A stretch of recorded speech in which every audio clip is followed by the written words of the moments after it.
Hello everybody and thanks for joining me and today I'm going to go through Daf 7a in the Cohen Steinsaltz edition Chullin Babylonian Talmud and yeah, let's get started. So it says Elamakam hinichu lo avosov lehiskader bo af animakam hinichu li avosai lehiskader bo. Rather, it must be that in not eradicating the serpent, his ancestors left Hiskiah room through which to achieve a prominence. And the word for prominence here is lehiskader. The footnote says the root gimel daled resh is employed here to mean to achieve prominence, lehit gadel or glory. Some explain this that there is an interchange of letters resh and lamed in Hebrew. Interesting. Others explain that it is an Aramaic root gimel non dalet resh with a similar meaning. I too can say that my ancestors left me room through which to achieve prominence by permitting untied produce from Beis She'an. The Gemara adds, from here one learns with regard to a Torah scholar who states a new matter of halacha that one does not move mizihin him from his position, and some say one does not disregard maznihin. What's the footnote for disregard? Maznichin. Rashi explains this to mean one does not detest or reject a statement. The Meiri understands this term in its literal sense. One does not say that he disregarded the path that was established by his teachers. And some say one does not attribute his innovative statement to his conceit. Mazhinin. Mazchichin attributed his conceit. What does this mean? Rashi cites one explanation that this is an expression of conceit. One does not attribute to conceit the fact that he is introducing a matter that his teachers did not introduce. Rashi says the second explanation that is an expression of elevation. One does not lift him and move him in the path that he is taking. The Gemara explains, with regard to one that says mezihin, it is as that which is written, and the breastplate shall not be loosed, either from the ephod, Exodus 28:28, and with regard to the one who says one does not disregard mezihin, as it is written, for the Lord will not abandon Yitzhak forever, and the Lamentations 3:31, as regard to the one who says mazhihin, as we learned in the Bright Interceptor Sutta 14:9, from the time that those with conceited Zehir hearts dispute proliferated among the Jewish people. Yehuda, son of Rabbi Shimon ben Yehuda, son of Rabbi Shimon ben Pazi, objects to this basic halacha.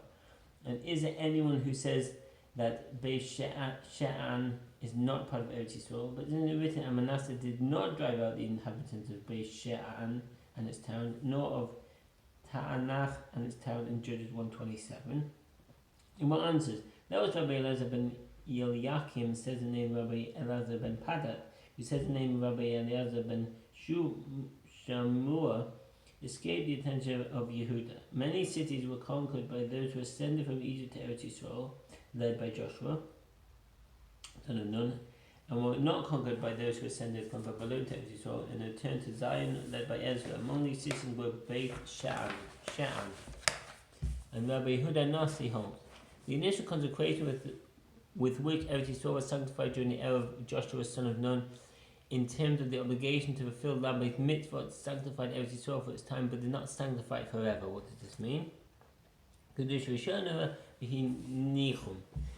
sanctification that was affected by the conquest of Joshua and those ascended from Babylonia was nullified when the land was conquered with the destruction of the first temple.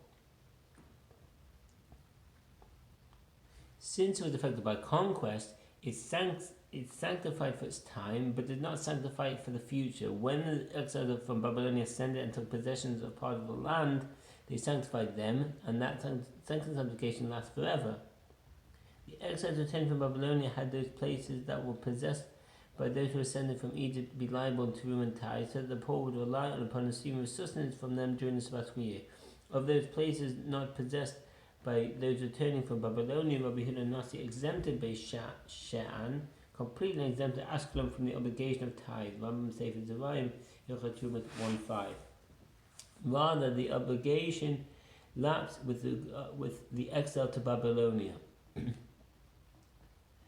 When those who descended from Babylon returned to Israel and sanctified the land, they left. Oh, I should have read that footnote before. Okay. In contrast to the initial sanctification, the second sanctification effected by Ezra applied to the future as well. Therefore, on the heartland of Eretz Yisrael, land-based mitzvot were in effect after the destruction of the second temple, during the period when Rabbi Yehuda Nasi was Nasi. In fact, Rashi cites a biblical source for this matter. The Rambam writes in that the initial sanctification that was effected by the conquest of Joshua was nullified when the land was conquered and the first temple destroyed. By contrast, the sanctification effected by Ezra was not affected by conquest, and consequently was not nullified by conquest accompanying the destruction of the second temple. So it seems to be dependent on the destruction, whether there was a conquest or not. When there was a conquest, the sanctification is not forever. And when there was not a conquest, it was not nullified. In sanctification, the return to Zion was undertaken with the permission of Cyrus, and the land was acquired by means of taking their possession of Eretz Yisrael. Rambam Sefer Avodah, Hilchot Beit Bechira 6:16. Other commentaries hold that the second sanctification was nullified with the destruction of the second temple and the ensuing exile, Sefer Truma. So there were opinions that the sanctification was nullified regarding the second Beis Hamikdash. Certain places unsanctified, so that the poor would rely upon them for sustenance during the sabbatical year. Kedei sheyismechu aleihen aniyin b'shvius. According to Rashi, the sabbatical was not in effect at all in Beis Sha'an, and it was permitted to plough and sow. Nevertheless, gleaning forgotten sheep and produce in the corn of the field, which is given to the poor or payer, were in effect by rabbinic law, and the poor drew sustenance from that produce. In addition, one was obligated to separate true and tithe from grain, wine, and oil there, which was an obligation by Torah law within the boundaries of Eretz Yisrael established by those who ascended from Babylonia, but there was no obligation to do so from vegetables. By contrast, the Rambam rules in accordance with the explicit mission of Shariat 6:1 that it is prohibited to work the land during the sabbatical year in the areas conquered by those who ascended from Eretz Yisrael, but it is permitted to consume spontaneous growth. According to this opinion, the reference to poor people relying upon them is specifically to the spontaneous growth in Beis Sha'an during the sabbatical year, and that's from the Kaftor Vafera. With regard to the obligation of tithe, the Rambam writes that Rabbi Yehuda completely exempted Beis Sha'an. In his opinion, although fundamentally even in the areas by those who ascended from Eretz Yisrael there was an obligation to separate Truma and tithe by rabbinic law, there were places, e.g. Beis Sha'an, where the obligation to separate Truma and tithe was not in effect due to their distance from the heart of the Jewish settlements, says the Rashba. Some understood that although the original ordinance was instituted with regard to Beis Sha'an as well, Rabbi Yonasi exempted Beis Sha'an completely due to certain circumstances. See Orach HaShulchan HaAtid. When produce is not plentiful, since these areas were not sanctified, it is permitted to sow crops there during the sabbatical year, and the poor will not go hungry. Once Rabbi Yehuda discovered that Beis Sha'an was one of those cities, he exempted it from land-based mitzvah. Rabbi Yomi said to Rabbi Zeva, how does Rabbi Yehuda Hanasi rely on the testimony of Rabbi Yoshua ben Ziruz to exempt from terumat and tithes produced that grows in Beis Sha'an? But wasn't it merely a leaf that Rabbi Meir ate? It is permitted to eat on tithe produce incidentally, but not in the framework of a meal. Rabbi Zera said to him, he ate the leaf from a bundle, and we learned in a Mishnah in Masorot 1:5, with regard to a vegetable that is typically bound in a bundle, one is obligated to separate truma and tithe from the moment that it is bound. From that point, when we not eat it from even incidentally before tithing, Rabbi Yirmiyah said to Rabbi Zera, and perhaps it was not on Rabbi Meir's mind, and his attention was diverted when he ate the leaf. Rabbi Zera answered, no. Now, since even with regard to the right animals of the righteous, the holy and blessed does not generate mishaps through them, as we had this before, it is not all the more so true that the righteous themselves don't experience mishaps. Rabbi Yirmiyah asked, and perhaps Rabbi Meir tied those leaves from produce in another place. Rabbi Zera answered, Chaveim are not suspected of separating teruma from produce that is not proximate. What does this mean? Shalom min ha-mukaf. This phrase refers to produce that is not in contact with or adjacent to the produce that is being tied. The reason one may not tie some produce that is not proximate is that there is a concern that the produce he thought would serve as tithe was lost or eaten, in which case the produce that he sought to tithe would not be tithe. Likewise, there is concern that perhaps the members of his household will eat the produce designated as tithe, says Rashi. Others explain that there is a Torah edict that one may separate teruma and tithe in produce that is proximate to the Rosh. To the produce for which it is being separated, Rabbi Yomi asked, perhaps Rabbi Meir set his side on this side of the vegetable with the intent of separating teruma and tithe, and ate a leaf on the other side. Rabbi David said to him, see who the great man is who is testified about Rabbi Meir. Certainly a man of the stature of Rabbi Yoshua ben Zerah is accurately observing and reporting Rabbi Meir's actions. The Gemara asks, what is the reference to the animals of the righteous, about whom it is stated that God does not generate mishaps through them? It's based on the incident where Rabbi Pinchas ben Yair, who's that? Rabbi Pinchas ben Yair was a contemporary of Rabbi Shimon ben Yochai. Based on that which is related in Tractate Shabbat 33b, he was the son-in-law of Rabbi Shimon ben Yochai. Based on what is written in Zohar, he was his father-in-law. Rabbi Pinchas ben Yair is considered exceptional among the Tanaim and was renowned for his piety and his capacity for performing miracles. Rabbi Hanan Nasi treated him with the utmost respect and admiration. A few of his Torah statements are known. Prominent among them is a statement describing the path a person must take to ultimately achieve divine inspiration and merit witnessing the revival of the dead. Was going to engage in the redemption of captives, Pidyon Shavuin, the positive mitzvah to redeem Jewish captives, which includes even Canaanite slaves. It is a significant mitzvah that takes precedence over all other mitzvahs involving charity. The redemption of female captives takes priority over the redemption of men, and in fact, one clause in a marriage contract stipulates that a husband assumes responsibility to redeem his wife from captivity. The sages ruled that one must not redeem prisoners for more than the value, so as to encourage taking Jewish prisoners for ransom. And he encountered the Ginai River. What's the Ginai River? Some suggest that this river is related to the village Ginai, mentioned in the writings of Josephus Flavius, which was located where the city of Jenin is located there at the border of Jezreel Valley and Samaria. In fact, the central course of the Kishon River flows past this point. Since this river bisects the central path between the Galilee, Judea, and Samaria, it is feasible that Rabbi Pinchas ben Yair took his path on his way to redeem captives. This is supported as well by the fact that the Kishon River expands and its water level rises, where there is substantial rainfall. As is evident from the Gemara, this incident took place just before Passover, which marks the conclusion of the rainy season. In the Jewish Talmud, it is related that he was on his way to the Sanhedrin, which was then located in the Galilee. He said to the river, Ginai, part your water for me, and I will pass through. The river said to him, you are going to perform the will of your Maker, and I am going to perform the will of my Maker, to flow my path. With regard to you, it is uncertain whether you will perform his will successfully, and it is uncertain whether you will not perform his will successfully. I will certainly perform his will successfully, Rabbi Pinchas ben Yair said to the river. If you do not pardon, I will decree upon you that water will never flow through you. The river parted him. There was a certain man who was carrying wheat for the preparation of matzah for Passover. Rabbi Pinchas ben Yair said to the river, part your water for that person too, as he engaged in the performance of a mitzvah. The river parted. There was a certain Arab, Taya, from the Arab tribe, which apparently resided in the desert between Arabia and Babylonia. Arab nomadic tribes would visit different cities in Babylonia for the purpose of commerce. He was accompanying them. Rabbi Pinchas ben Yair said to the river, part your water for that person too, so that he will not say, is that what one does to a person who accompanies him?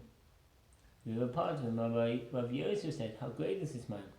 Rabbi Pinchas ben Yair, greater than Moses and 600,000 who left Egypt, as there at the Red Sea, the waters parted one time, and here the waters parted 3 times.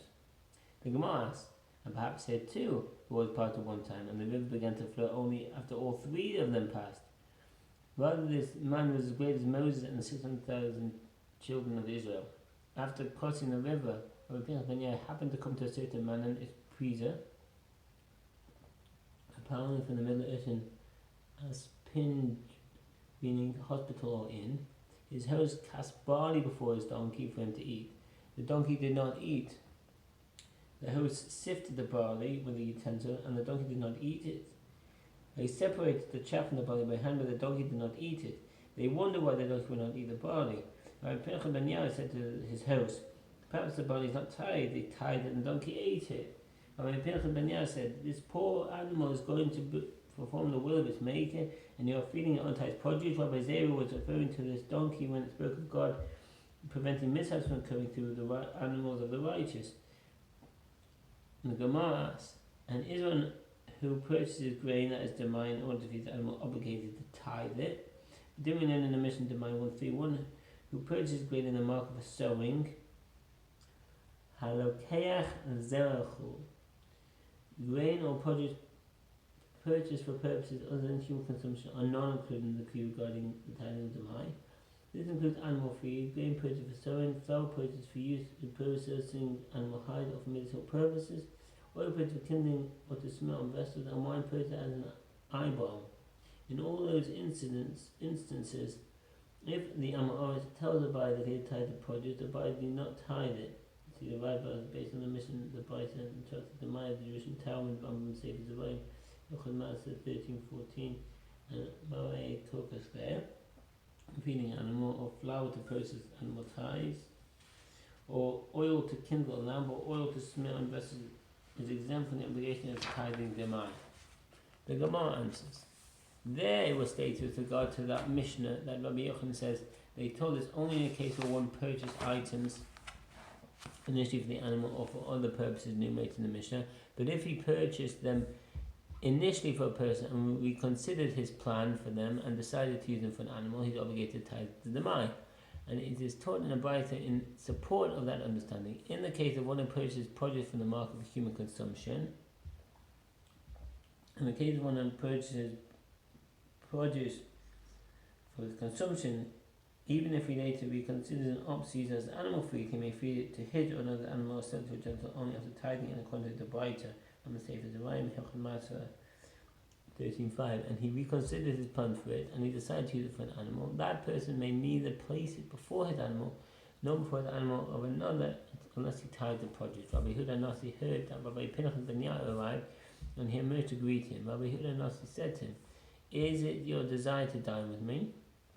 Rabbi Pinchas ben Yair said to him, "Yes." Rabbi Yehuda Nasi's face beamed. Sahavu. The root Sadi Hey base appears in the Talmud with contrary meanings. One meaning is yellow or gold in the sense of one's face shining with joy. It is also employed to mean argue, quarrel, or scold, as in the phrase Zehuvim Zelazeh, which means that they are quarreling. The Aramaic translation of the phrase "and her rival vexed her" 1 Samuel 1:6 Sahavale is also related to this meaning. As it was well known that Rabbi Pinchas ben Yair did not accept invitations to dine with others.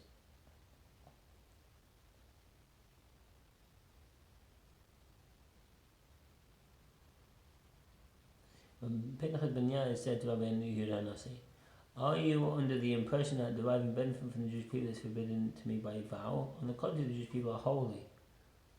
Yisro Kadoshim Hein. Rashi explains that since all Jews are holy, it is therefore appropriate to benefit from their property. The Ramban explains that they are holy and it is appropriate to rely on them in ritual matters. The Moshe offers a third explanation. Since Jews are holy, they benefit from them is like deriving benefit from consecrated items. Accordingly, partaking of a meal that is not sufficient for the host is tantamount to misuse of consecrated property. Some explain that holy in the context means cultured and polite. Even though the host does not have sufficient resources, or he has sufficient resources but does not want to host, he forces himself and invites guests. I avoid accepting invitations, as there is one who wants to invite guests to dine with him, but he does not have the means. And I do not want to enjoy a meal that my host cannot afford. And there is one who has the means but does not want to host guests. And with regard to those people, it is written, "Eat not the bread of him that has an evil eye, neither desire his delicacies, for as one that has reckoned with themselves, so is he. Eat and drink, he says to you, but his heart is not with you. In Proverbs 23:6-7. But you want to invite guests to dine with you, and you have the means. But now I'm mushing. Heave not. The root samach hey bent, which appears in both the Syrian and Mandaic and the Babylonian Talmud as a Hebrew root, means to rush or to hurry, in the sense of to press or pressure. As I'm engaged in the performance of a matter involving a mitzvah. When I come back, I will enter to dine with you. When Rabbi Pinchas came back, he happened to enter through that entrance in which white mules were standing. He said, "The angel of death is in this person's house, and I will eat with him." White mules were known to be dangerous animals. But as he heard the comment of Rabbi Pinchas ben Yair and emerged to greet him, he said to him, "I will sell the mules." Rabbi Pinchas ben Yair said to him, "You will thereby violate the prohibition. No one places a stumbling block full of blood in Leviticus 19:14, as the prohibition for any Jew to keep a disorderly animal in his possession." And we heard, and he said to him, "I will declare the mules ownerless." Rabbi Pinchas ben Yair said, "You will thereby increase the damage, as there will be no owner to restrain it." Rabbi Huda Nasi said to him, "I will remove their hooves so that they will be unable to kick and cause damage." Rabbi Pinchas ben Yair said to him, "There is a requirement to prevent suffering to animals."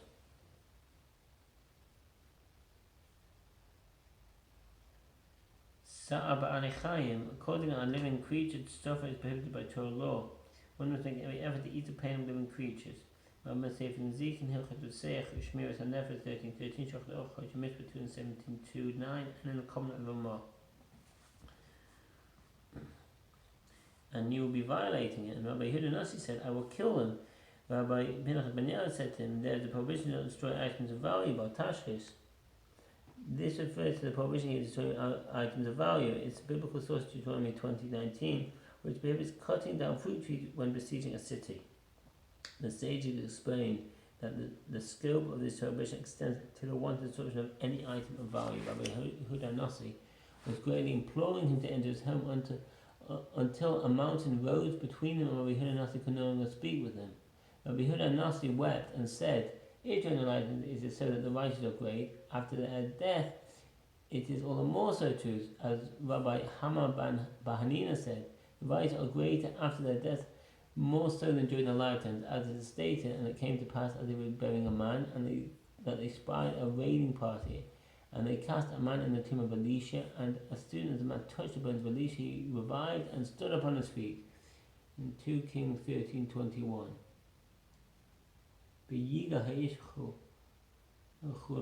Rashi explains that this miracle proved that Elisha was great in his death and during his life.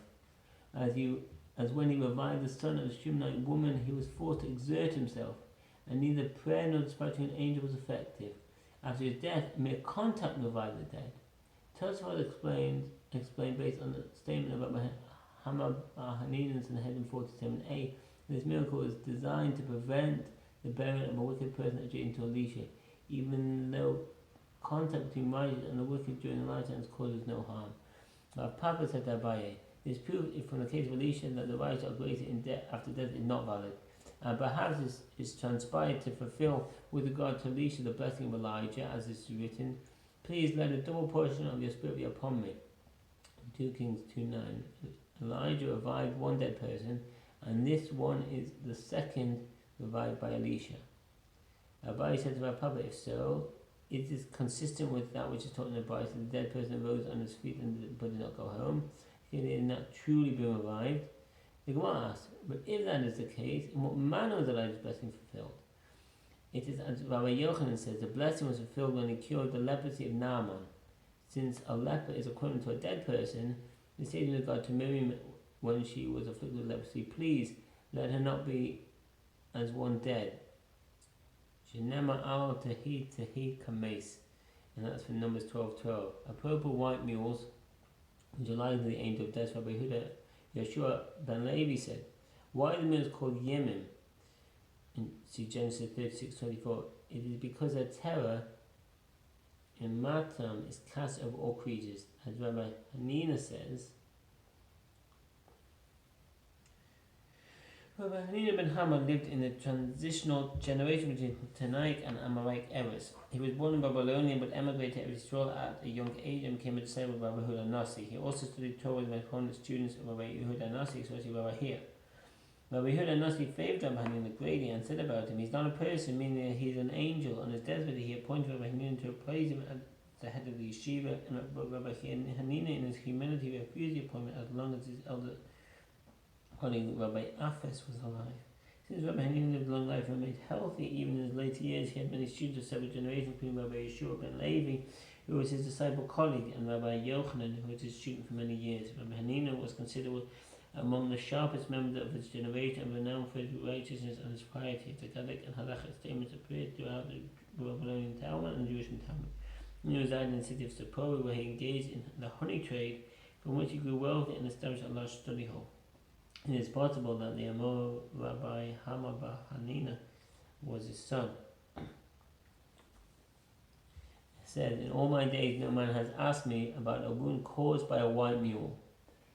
Period of Levana.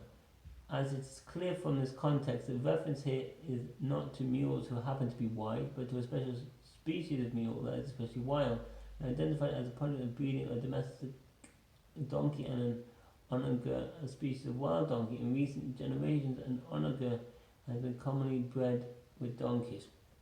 It's indicating that they are extremely dangerous. The Gemara asks, "But haven't we seen some people survive after being wounded by a white mule?" The Gemara answers, "Saint said, no man has asked me about a wound caused by a mule and that wound healed." The Gemara asks, "Haven't we seen that such wounds heal?" The Gemara answers, "The wound that we say does not heal is one caused by a mule, the top of whose legs are white." The Gemara relates other statements of Rabbi Hanina with regard to the verse, "There is none else beside him." Deuteronomy 4:35. Rabbi Hanina says, even sorcery is ineffective against the will of God. The Gemara relates, there was a certain woman who would try to take dust from beneath the feet of Rabbi Hanina in order to perform sorcery on him and harm him. Rabbi Hanina said to her, "Take the dust, but the matter will be ineffective for you. As is written, there is none other beside him." The Gemara asks, but doesn't Rabbi Yochanan say, why is sorcery called kishafim? Is it an acronym for Hishin Pamalya Shel Mala, meaning they diminish the heavenly entourage. Pamalya. What's Pamalya? Entourage. In the Latin familia, meaning household or an entourage of servants and attendants, is a paraphrase of the biblical Seva Hashemayim, meaning host of the heavens. See e.g. Deuteronomy 4:19, indicating that they function contrary to the word of God. The Gemara answers that the meaning is different, as because of its merit, sorcery has no effect on him. And Rabbi Hanina says, a person injures his finger below on earth only if they declare about him on high that he should be injured. As is stated, it is of the Lord that a man's goings are established, and a man, what does he understand of his way? See Psalm 37:23 and Proverbs 20:24. This is a combination of the two verses. It says, of the Lord that a man's goings are established, and he delighted in his way. In Psalm 37:23, and a man's goings are of the Lord. How then can a man look to his way? Proverbs 20:24. Rabbi Elazar says, the blood of a wound affects atonement like the blood of a burnt offering. Rava said, this is stated with regard to a wound on his right thumb, as one applies force with that thumb and the wound is consequently more severe. And it is also stated with regard to the second wound in the place before the first has healed. And it is provided that he is wounded while going to perform a matter involving a mitzvah.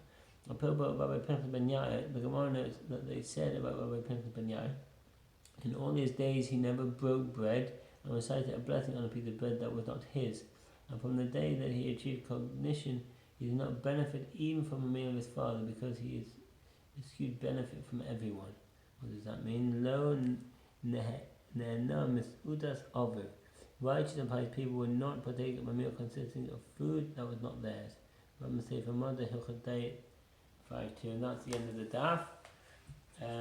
And yeah, I hope this made sense. If you have any question or comment, please feel free, and wish you all the best. Take care. Bye.